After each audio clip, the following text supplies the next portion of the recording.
Thanks, Stephanie. Detectives in one Brunswick County town are looking for answers in a missing persons case more than 20 years old. 25-year-old Timothy Smart was last seen in Boiling Spring Lakes in July 1995.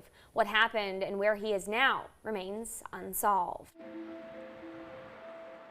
His mother said in a letter was that he liked to wear Western clothes, cowboy boots, and that kind of attire from the 90s. Timothy Smart is not a North Carolina native, but in 1995 he was living in Boiling Spring Lakes. He's actually from North Dakota. His mother lived in California. Not sure what brought him here. I believe he was a veteran of the United States Marine Corps. He was a truck driver. Boiling Spring Lakes Police Chief Shirley says they don't know much about Smart, but they do know he had a run-in with the law in June of 1995. I believe it was WWAY. He had a court date pending in August. Smart would never make it to that court appearance. Shirley says Smart lived in the 200 block of South Shore Drive in Boiling Spring Lakes. This was the last place he was ever seen.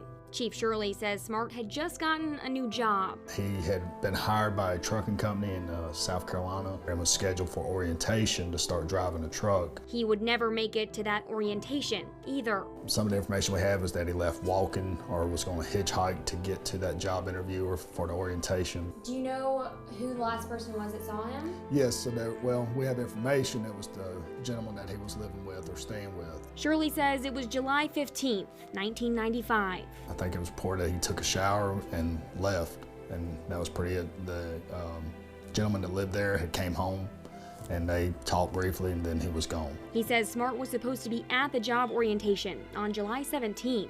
And he didn't show up.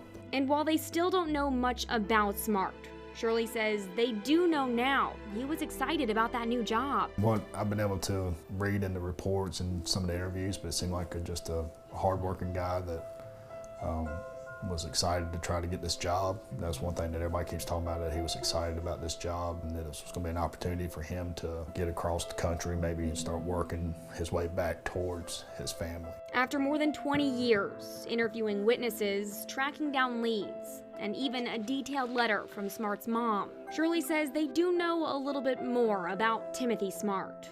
But no one knows what happened to him in July 1995. I think everything's on the table at this point. You know, we want to believe that he left voluntarily, and we would hope that maybe he's still alive and is just living his life, but we don't know that.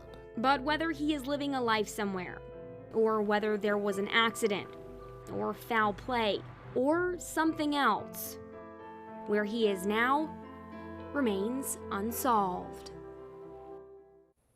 If you have any information, please contact the Boiling Spring Lakes Police Department. For more on this story and other unsolved cases in the Cape Fear, go to WWAYTV3.com/unsolved. We're not done yet.